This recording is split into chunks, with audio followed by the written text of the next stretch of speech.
Hold on tight. Here comes the Riveted with Chris and Gina.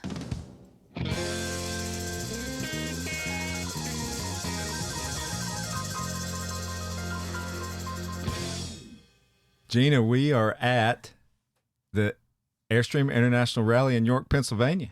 Is that where we are? We are here. I was worried about that. Yes. A long week or more. We made it, though. We came in early to volunteer, and we are recording podcasts the whole time we're here. And this is the first one of the session of the rally. It is. And we have a very nice man with us today. He's a cool dude, man. Yeah.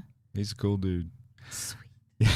Sweet. I just got to say it. Sweet. His name is Brian Smith. We just met him for the first time here at the rally, but he is a presenter talking about lessons learned from a frame-off restoration of an Airstream and lots of other amazing, interesting things about him and some of his writing and books he's done, and just fortunate to have him. So, Brian, welcome to The Riveted with Chris and Gina.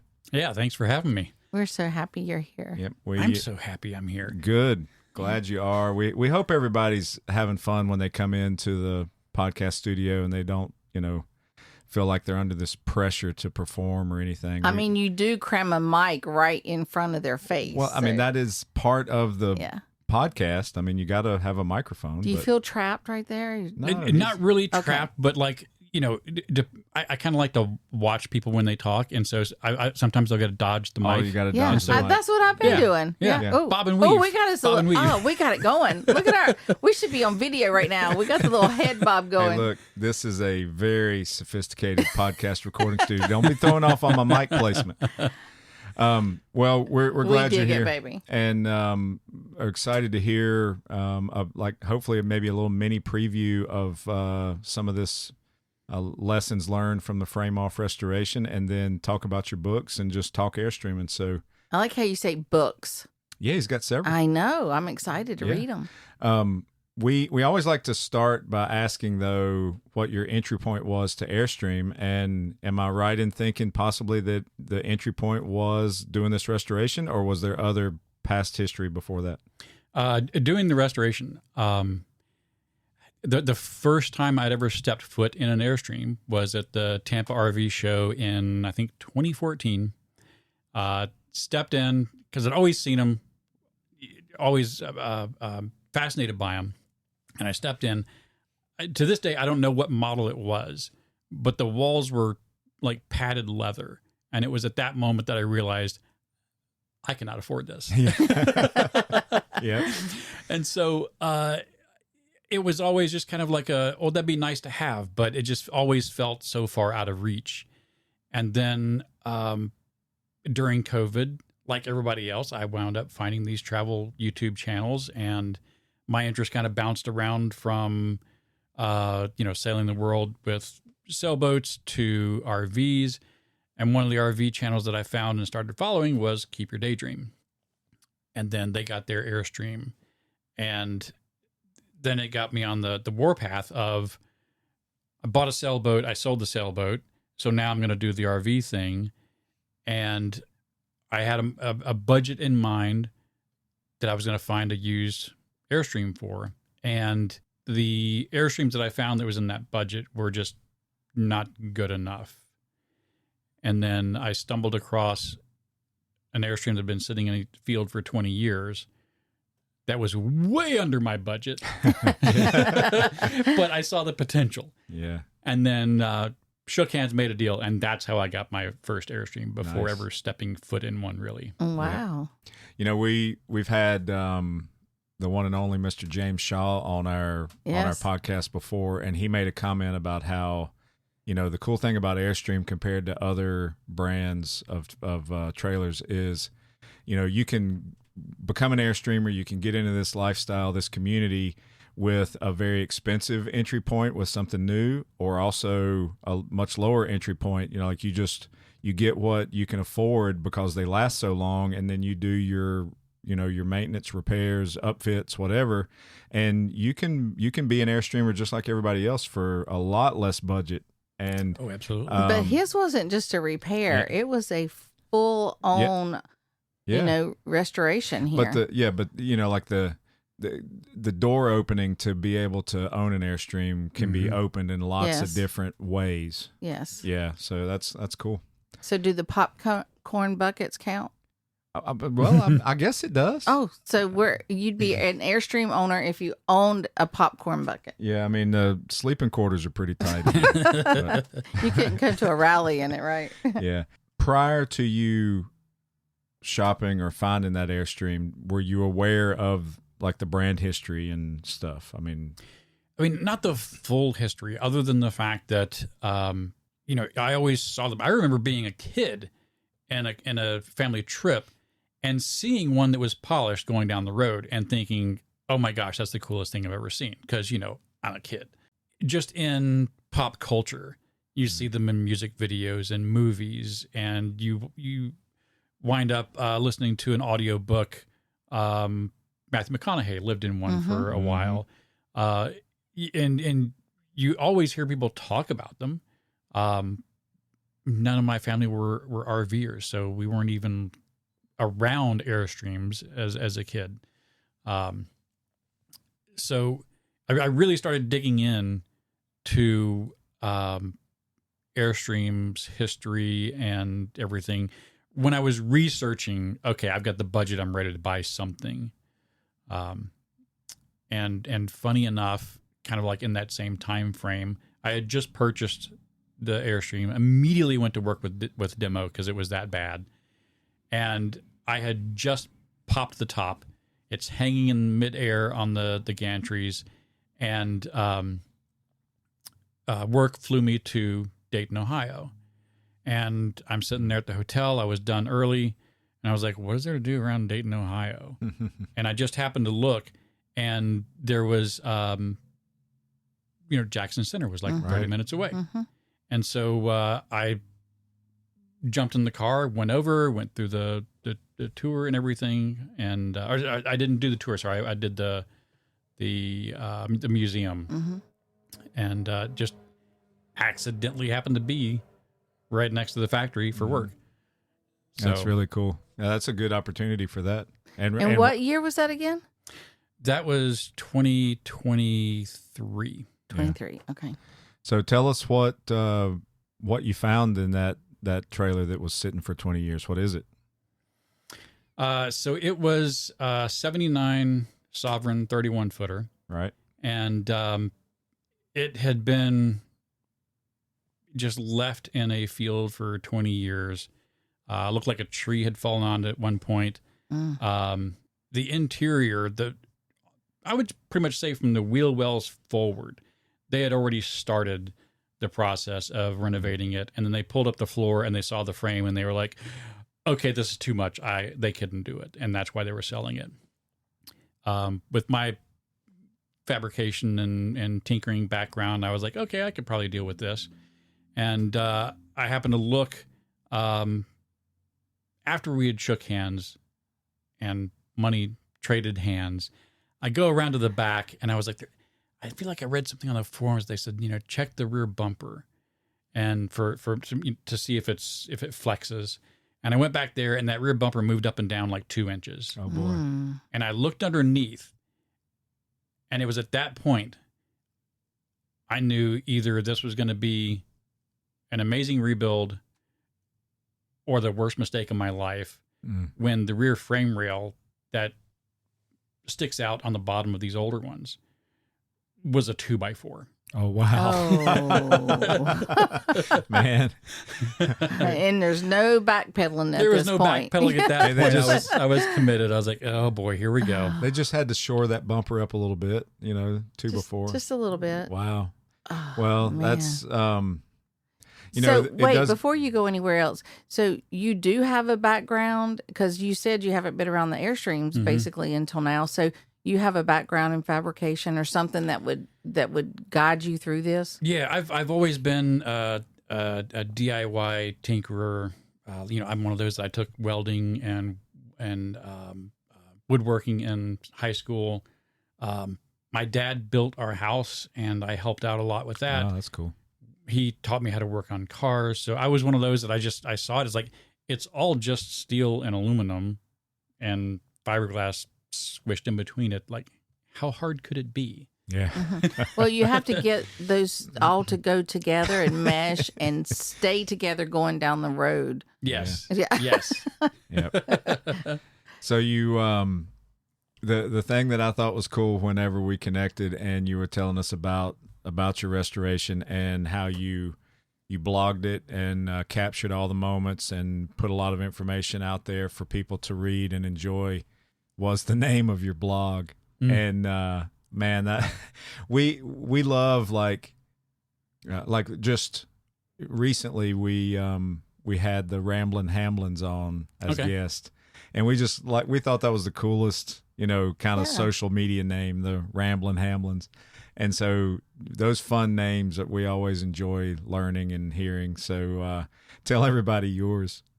Yeah. So this goes back 20 plus years.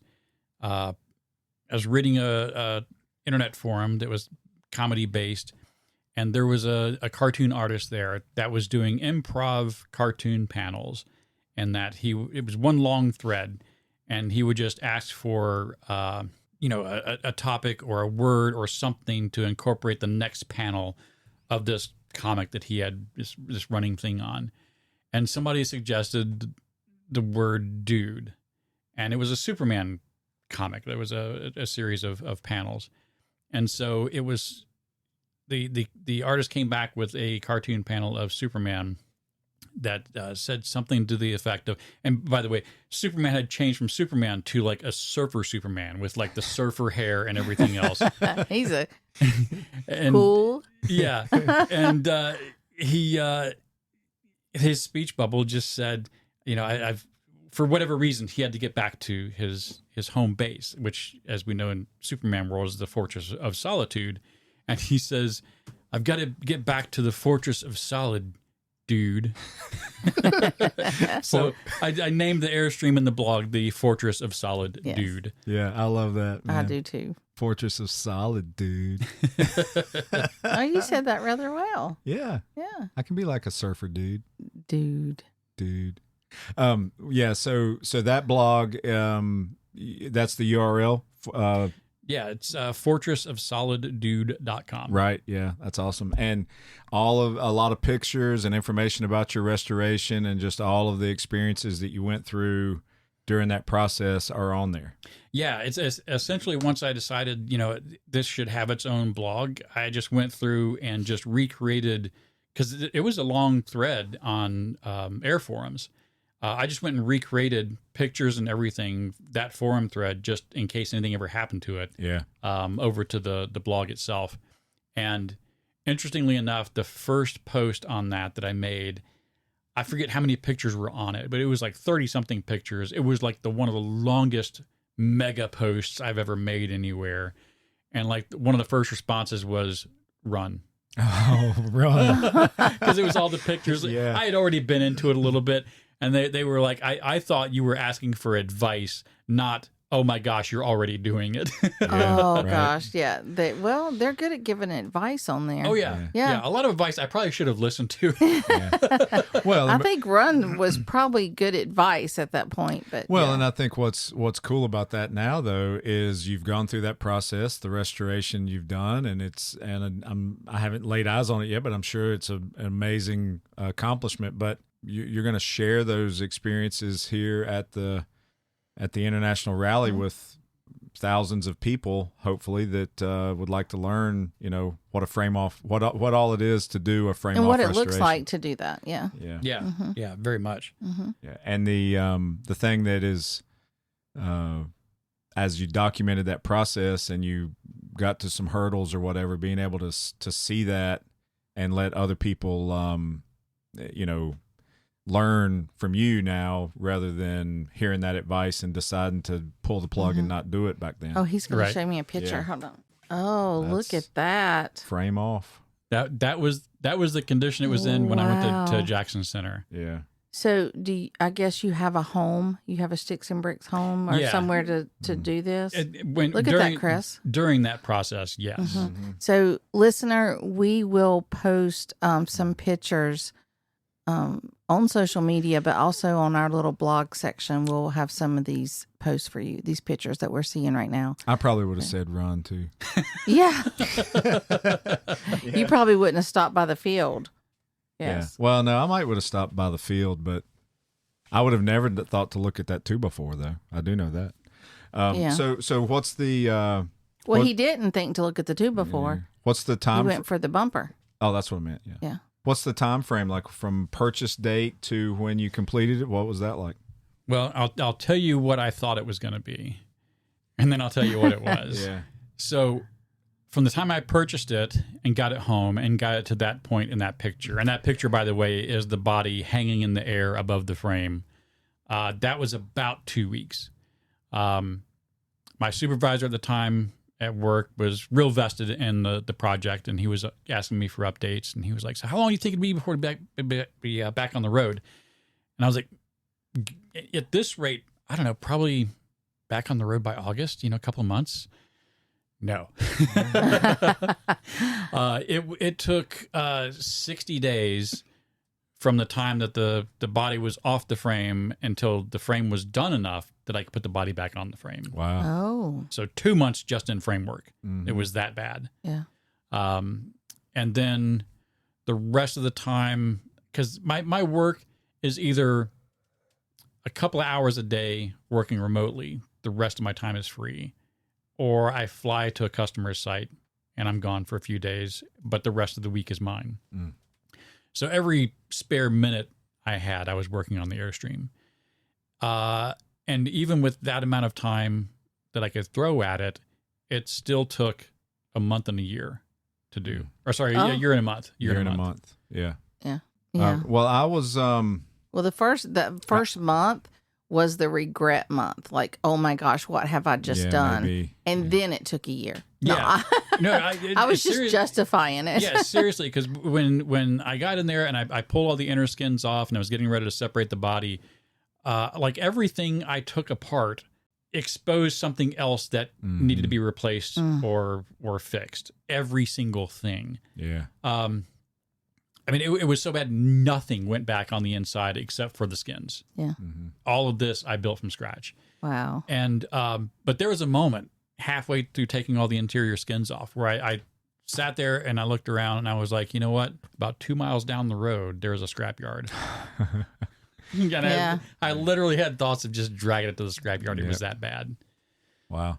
Well, I will just have to say that I'm very impressed.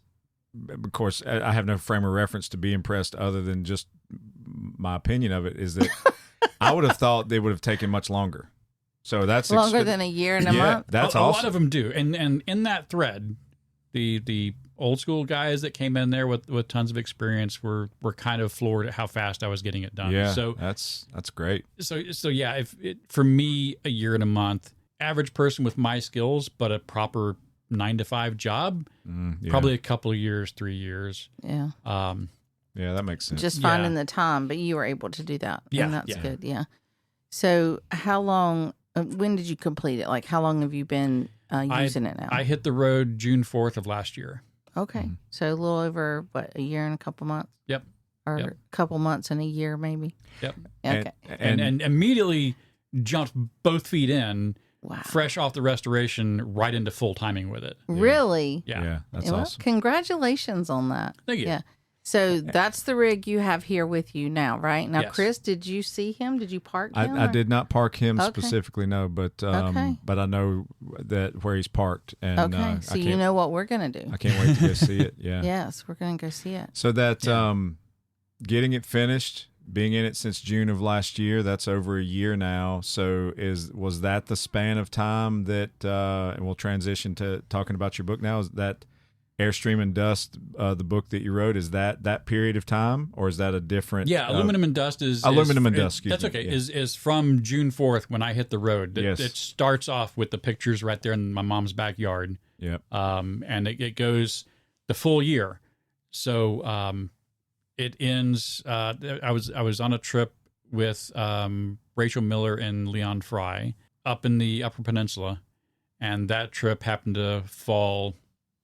June 4th was during that window. So right. Right. So that book ends in the middle of that stay. Very cool. Yeah, Nice. I'm sorry. Yeah, Aluminum and Dust. I think that's a very it's a great name. creative title. Oh, for a absolutely. book. Yeah, it's an especially attention getter. Airstream themed book. Yeah. That's wonderful. Yeah. Yeah. So did you immerse yourself into the Airstream community immediately upon buying this Airstream, or during the restoration, or once you went full time? When I went to Jackson Center, I walked in not knowing anything about the tour or anything else. I walked in, I wanted to see the museum because I love old stuff. Mm-hmm. And I want to see like the history, like where did my Airstream come from? Where does it fit in the timeline, you know? Right. And I went in, and my little ADHD brain went right into the museum, had the place all to myself. Yes. Wow. Because nice. everybody else was doing the tour. And I was like, okay, well, I'll do the tour when I get out. And then I realized they only do the tours like once a day. Oh. And I missed my chance to do the tour. Yeah. I had to fly back the next day, etc. So as I was leaving, I was like, well, I've still got more time. What else is there around here? And I saw that the Airstream Club was like right across the street, essentially. Mm-hmm. And so I went over there and I immediately joined. Yeah. Oh, I great. I left there with my big red numbers, and my shell was hanging in the air back in Florida. Very nice. I That's like cool. that. Yeah, Yes. that's Yes. awesome. Well, just going through the museum itself, you get this. Well, I did. I'm speaking for myself anyway. You get this kind of a love or an attachment or this caring for this Airstream, Mhm. and the community just comes along with that. Oh, yeah. That's the beautiful thing. I would almost venture to say that your experience there at that Heritage Center, if it was anything at all like mine and Gina's, could have charged your batteries up enough to press you to get you through that restoration almost. Like it's like you. Oh, absolutely. You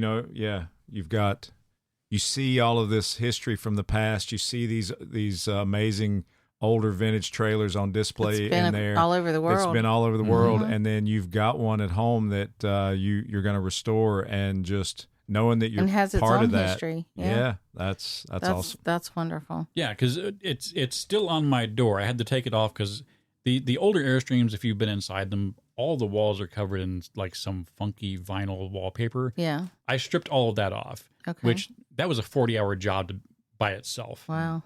But on the door, back in the day, the rally badges were metal badges, and there was only one left. That was the Yucatan Peninsula of 1991. But I could still see the ghost outlines of a door that was filled with those. Yeah. And as we were talking before we kicked off the podcast here, like I would love to know like the entire history of where my Airstream had been, but it wasn't there. Right. So do you know where the original owners lived? Like what state, town, or anything? So that maybe there's a listener out there that says, oh, well, Gina, the odds of that are pretty low. We've only got like a half a dozen listeners. yeah, but okay. We're up to a half a dozen now. Okay, I understand. But don't give me shit whenever I say just joking. that somebody on here listening might actually come up with who that person is, right. or know, their parents or grandparents may know them. The reach of the Riveted with Chris and Gina podcast is massive. It's so massive. It's so massive. It's going to happen. I can predict it already. It's going to happen. You're going to know. I like it. Well, yes. So back to my question: do you know where they? It's funny you mentioned. I brought up the email because I did reach out to the Airstream historian. Okay. So this is what I've got. So from 1971 to 1990, the big red number 5255 was assigned to Hagee Campbell and his wives. In 71, it was assigned to Hagee and Regina Campbell. In 1990, it was assigned to Hagee and Mary Campbell of Orlando, Florida. They were originally in Elliott City, Maryland. So the first owner was Hagee Campbell. He and his wives were credited with participating on a total of 8 caravans between 72 and 85, including 3 sponsored by WBCCI between 79 and 84, with their final caravan being Caravan 155, Best of Mexico, winter of 1985. There was also a Mexico sticker in the window. it's obvious that Hagee and Regina joined the club and completed at least their first 4 caravans with an Airstream older than your 79. The last 4 of those caravans, Panama Adventure winner of 78, made it all the way to Panama and may have beaten up their Airstream so much they upgraded to a new one in 79. That's my best guess. Though they could have upgraded to 79 as a used trailer later than that. A new owner in 91 suggests maybe they did. It must have been new owners under BRN 3263 that took the trailer to the Caravan 195 in 1991. But I'm out of time and we'll research that later. So that's interesting that they could even give you that much information. Yeah, no, that's like there was a ton. And see, the thing about the club is they track the big red numbers and who those big red numbers are attached to, and not the serial number of the trailer itself. Yeah. Right. Because then you carry the numbers with you across whatever trailers, and that number can also get reassigned as time goes on. So, that was the only drawback to like trying to find out where this thing was at and who the family was and that kind of stuff. Because I would love to have a picture hanging of like the original family. Wouldn't that be great? I would love that. Yeah, or just find somebody in the family too and say, hey, this was your family's, rig, and this is what they did with it that we know of. What do you know? That would be wonderful to see. Or have the picture of them in front of it from years ago. Yeah. So, listener, we're counting on you to help us out here, right, Chris? Yeah, spread the word. Yeah. Spread the word. Yeah, then we'll have more listeners. Yeah, everyone you send to this podcast and listen to this episode and help him out, and let's find these people. Find them. Let's do it. They're probably DEAD. Well, I'm sure they are. That's what 100 and some years ago. I don't know how long ago it was. No, when I did research when they first got it, Hagee, I think he would have been well over 100 by the time I did find a phone number. I didn't call it, but when I looked and did the math, he would have been well over 100 years old. Okay. Yeah. So he's probably passed on by now. But what we're talking about here is only possible because of the longevity of this brand. Absolutely. And how they last so long, and even when they need major full-on restoration or renovations, you still can have a trailer built by the same company all these years later, and it's still being enjoyed, which is just awesome. Well, but it's the type rig and brand that you want to do the restoration for it, or with, or for yourself. It's not just an off-brand that it doesn't. Yeah, it doesn't hold true to anything. Airstream holds true to their design, and it really does. And I've even caught myself multiple times. And please don't take this as a knock on any other brand, because it's really not. Right. But even just walking my dog through the grounds here with all the Airstreams, I don't recall ever seeing a gathering like this for Winnebagos or Grand Design or any of the other brands.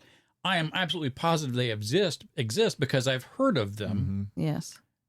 But when you see a bunch of standard looking fifth wheels with the swooshes on them, they all kind of look the same. Yeah. But when you see a parking lot full of Airstreams, those are spaceships. What are those doing over there? Right. Yeah. Well, and they're all, they may look somewhat similar on the outside, but they're all so unique on the inside, especially when you have ones that have been renovated like yours, or people have chosen to make it their own in a big, profound way. And you're exactly right. I mean, I would say those other brands you mentioned and their rallies can be, and they do have rallies. Big, massive events. There can be hundreds and hundreds and hundreds of rigs. But I'd venture to say that, them coming together, it's only, the brand is only a portion of the reason why they are. Sure. And there's so much more than that with this club and with this kind of rally. And Well, it just makes you stop and wonder, what is the oldest? Let's, another brand. We have friends with Grand Design. So let's say a Grand Design. How if they have a rally of 1,000 rigs plus, like we're having right now, then what would be the oldest Grand Design rig in that rally? Like if you had to stop and think about it. The brand's only been around less than 20 years, so it's... that's all it's been around? Yeah, well, I can't use that as a damn example. No, that's not a good example. Well, what's another one? Well, but my point being... Winnebago's been around a long time. Okay, Winnebago. But my point being is, what is that oldest rig? I mean, we have one of the oldest rigs around here, and with this vintage Airstream club that's here, you don't know what you're going to walk into there. There's all ages in there, right? Absolutely. Yeah. Ages, is that what you call it? Yeah. Years. I mean, vintages. Mine is 45-ish years old. And well, that's not a vintage then. and so, it is. But it is. But it's even the time that it sat in a field, I was able to pull it home. It still moved. It still rolled. Oh, you did? Oh, yeah. It didn't, and it sat there for 20 years, 16 years, something? 20 years. And it didn't fall apart because I brought it from Tallahassee to Gainesville. So like a 2-3 hour drive. Yeah. Wow. So it was still in one piece-ish. Yes. And once I did what I've done to it, it's going to last at least another 50 years. Yes. Because they didn't build them very well in the 70s, which I think contributed to how bad that one went.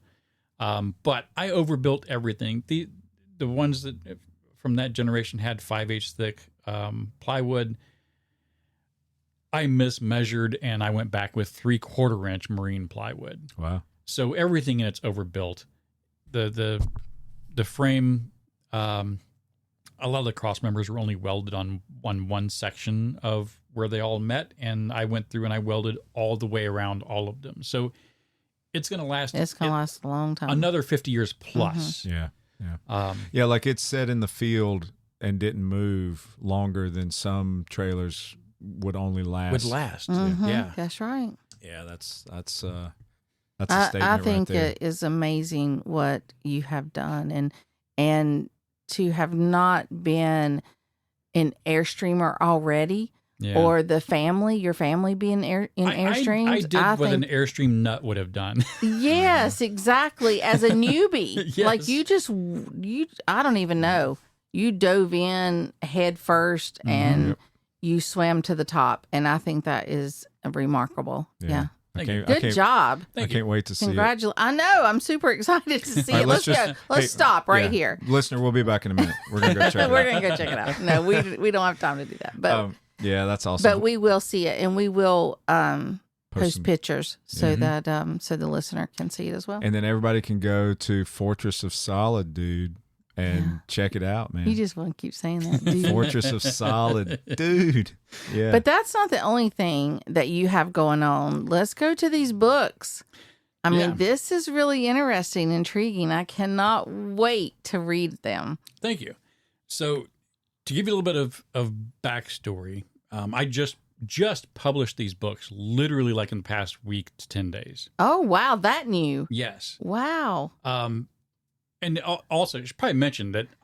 So is this breaking news? I guess so. Do it, Chris. Breaking news. We've got breaking news here on The Riveted with Chris and Gina. Yeah, we did. Yeah. All right, we had to put that in there. Yeah, no problem. So they're all brand new, but a bit of backstory on this. In high school, I was fascinated with writing, and I wrote a poem, entered it into school competition, won top honors, heads above everybody else. That following week, I had 3 or 4 teachers come up and accuse me of plagiarism. Oh. With no proof of what they thought I was copying. Yes. And as a kid, like that was like a horse punch to the gut. Oh, it had to be devastating. And it affected me. Especially when your teachers, your leaders, the people you're looking up to come to you and say that. They're so proud of the accomplishment. Mm-hmm. Yeah. And that affected me so much that I didn't do any writing other than like a how-to car manual back 2008 or so. And oh my gosh. You did what? You wrote a car manual how-to? I wrote the book on how to put a Corvette V8 engine into a Mazda RX-7. What? Oh, yeah. I told you I'm kind of handy. Geeky. Yeah. Yes, very geeky. Awesome. That's cool, though. Yes. So I didn't do any writing, like creative writing, because that was always in the back of my mind. I'm not good enough. I'm copying somebody when I know good and well I wasn't. And you went through years and years of intense therapy right now. Well, not intense therapy, just intense. Well, I'm not going to do that. I'm going to focus my stuff everywhere else. So I travel solo with my dog. And so there's a lot of me time and no time of getting distracted by everything else. So I had a lot of time to like sit down and think. And I was like, you know what? At least with the first year on the road, because my family's really interested. My first year on the road, I'm just going to document everything. I got to realizing, because I do have ADHD, that when I sit down and write, it's like one of the only things that I can like hyper focus on. And I don't want to say I get in a trance, but I get in the zone. Mm-hmm. And I don't stop until I look and it's midnight. And, I've just bashed out like several chapters. Right. So this whole time I've been working on like 2 or 3 different writing ideas back and forth. And then once the year hit of being on the road, I was like, okay, well, I got to get all this formatted and get this out because I want it to be timely. And so as I got that all put together, I realized I've got more content that I've been writing about that kind of needs a home. And so I've got the kind of memoir of the past year of where I've been and whatnot. And then also poured that right into, like, it was going to be part of that book, but all of the RV failures that we have that are sometimes hilarious or whatever, but I kind of went overboard with it. Like, this most improbable way of some system in this RV failing, and then, colorful characters and the whole 9 yards, but wraps it up at the end with like, all BS aside, here's what you do to avoid this, and here's what you do to fix this, etc. Right. And then literally as I was writing that one, I was at a KOA. I happened to stay at a lot of KOAs. You'll learn that in the Aluminum and Dust book, simply just out of convenience. Yeah. Because I go to one place, I can book a site anywhere across the U.S., and I kind of know what to expect when I get there. And a lot of my travel is around work, which means I don't have the luxury of time because my work schedule is 2 weeks or less out. I was writing the RV Mishaps book, and I was like on the main drive in the KOA, and this yellow golf cart would always be escorting an RV to their site and driving by with, firewood bundles in the back and then driving by with pizzas, delivering food, going the other way, hauling trash out. And I was like, you know what, that yellow golf cart is the unsung hero of KOAs. And so I wrote that book, literally finished the RV Mishaps, and I was like still in that zone and just pivoted right into that book, telling the story of that yellow golf cart from beginning to end from its perspective. I think that's so I like interesting. that. So it's not a sentient golf cart. It's just this observer, and you get to see the world through its headlights. And through its headlights. Yeah. And I like that. The title of that book is Confessions of a KOA Golf Cart. That is awesome. Yeah. That's exciting. Yeah. Yeah. I think I can see that the storyline could go, it's limitless. It could go anywhere because, we know what goes on in campgrounds and stuff all across the country. So I can only imagine. We were in a campground one time years ago. This was before we were Airstreaming, and we had a a rental golf cart get repossessed. This was a long time ago. They took it away from us. Yeah, this was a long time ago. Yeah, we. Well, you need to clarify that just a little bit. Well, I mean, they didn't want kids to drive the golf cart, and I had our daughter sitting between my legs steering it. I was still behind the driver's wheel. Yeah. But she had her hands on the wheel, and one of the golf cart police guys saw me do it, and I literally got pulled over. This is at one of the largest mega RV resorts on the ocean in South Carolina, and there was no sirens, but there was a light. And gosh. And he was like, he came over and reprimanded me and asked me to step out and hand him the key. And a little golf cart wrecker came and hooked to it. It did. It picked it up and towed it. And our daughter just bawled. And then she's like, "It's all your fault." It was fast. I mean, that little golf cart wrecker showed up in like less than 3 minutes. Oh, he had that wrecker on the way as soon as he saw that she touched that steering wheel. I think so. Yeah. That is so terrible because like. I people watch, and so I was at 1,000 Trails in Arley, Alabama, back in, that would have been September, I think. It's in the book. And when I would go out and do my walk around the campground, I would see appeared to me to be like grandparent and grandchild doing the exact same thing. Right. And I'm thinking to myself, I love that so much because that's a bonding moment between them two. Sure. Yes. Yeah, you're right. Yes. And it brought me joy to see that kind of stuff. And then to hear something like this is like, oh my gosh. Yeah. I mean, I guess, I don't even know, like if you roll in there with your own golf cart, that policy probably wouldn't apply. But if you rented one, I guess. Yeah. I don't know. See that, but it's, it was funny. I mean, we tell that story all the time. I'm sure that the stories that you have in that book range from surely comedy to satire. I mean, anything and everything in between for the happenings of a golf cart. Oh yes, yeah. The breakdowns. The golf cart is the narrator of the book, and it's learning about the campground, like the speed bump over there by Site 34. You got to take it at a certain angle, all the little things like that. That's going to be great. Yeah. Awesome. It's a fun read. So how large are your books? Like how many pages or?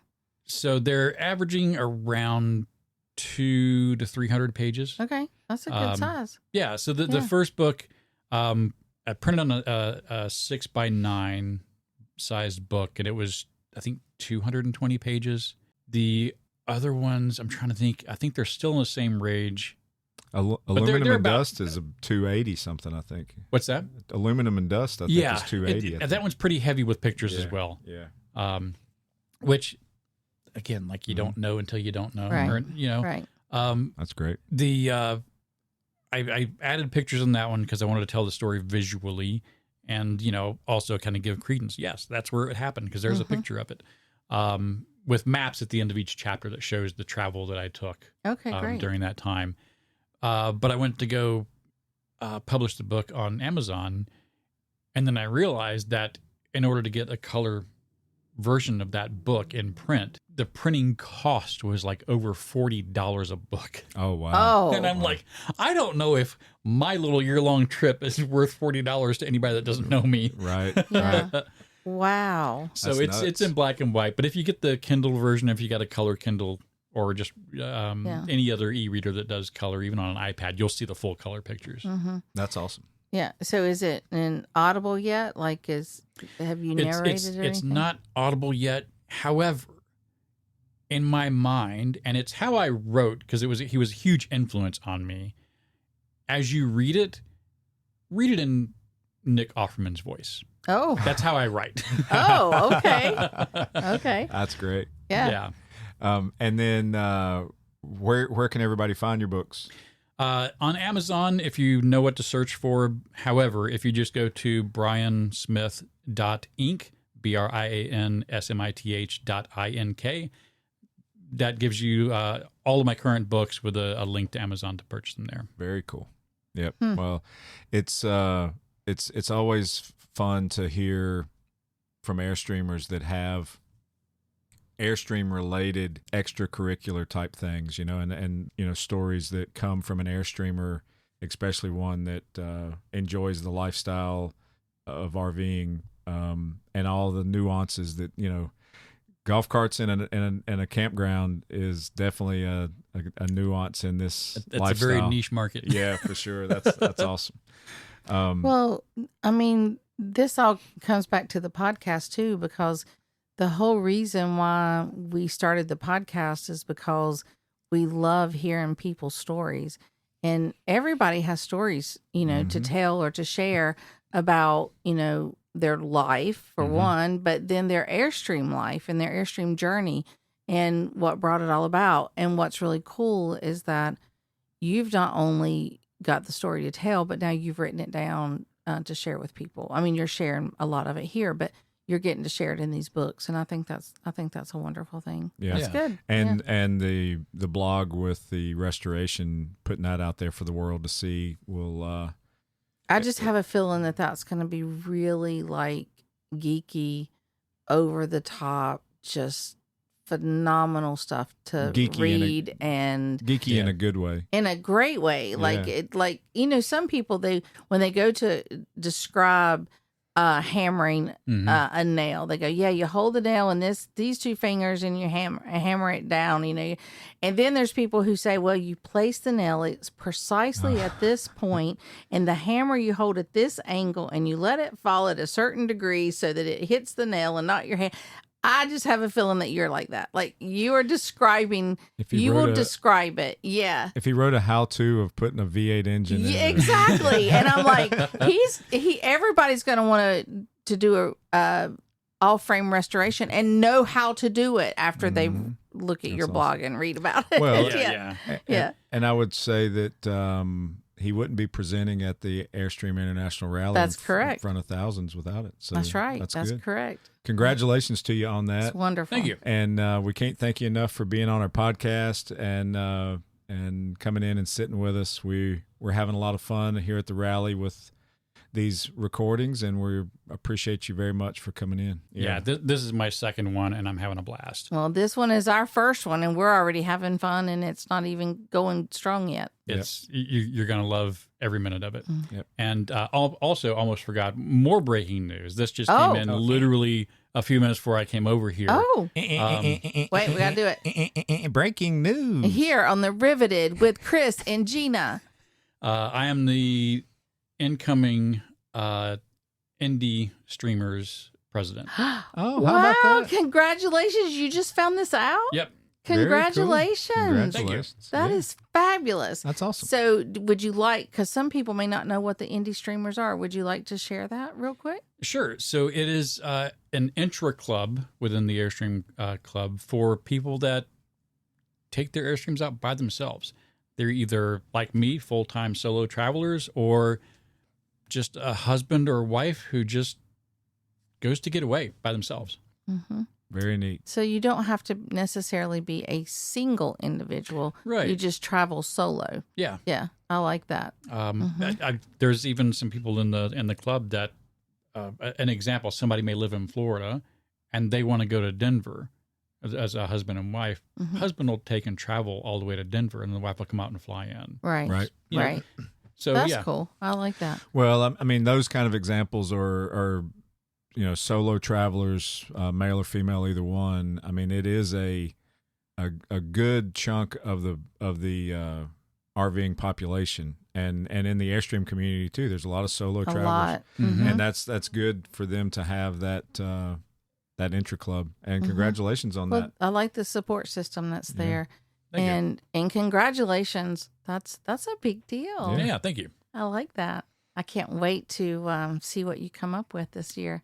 Now I just got to figure out how to be a president. Yeah, there you go. I'm sure we'll read about it later. Yep, absolutely. I hope so. Anyway. Yeah. All right. Well, thanks so much, Brian, and we'll see you down the road sooner than later. Thank you, good. Brian. You're welcome. Thanks. See you down the road. I'd like to take a moment to tell you about Patreon and how you can help support the Riveted with Chris and Gina podcast. Patreon is a simple, interactive way to support the people who make the content you love. There's no value that can be assigned, so you can enjoy these inspiring stories of Airstream enthusiasts from all quarters of the USA. But there are associated costs with operating the website and hosting the podcast, in addition to the large amount of time it takes to curate and edit each weekly episode. For as little as $5 a month, the equivalent of a cup of coffee or a beer, you can help The Riveted with Chris and Gina become the podcast of the Airstream community. Becoming a patron also means you will get first-to-know details, free merch, invites to special Zoom-based hangouts, and more. The link to Patreon is in this episode description. Thanks in advance for your support and love. See you down the road.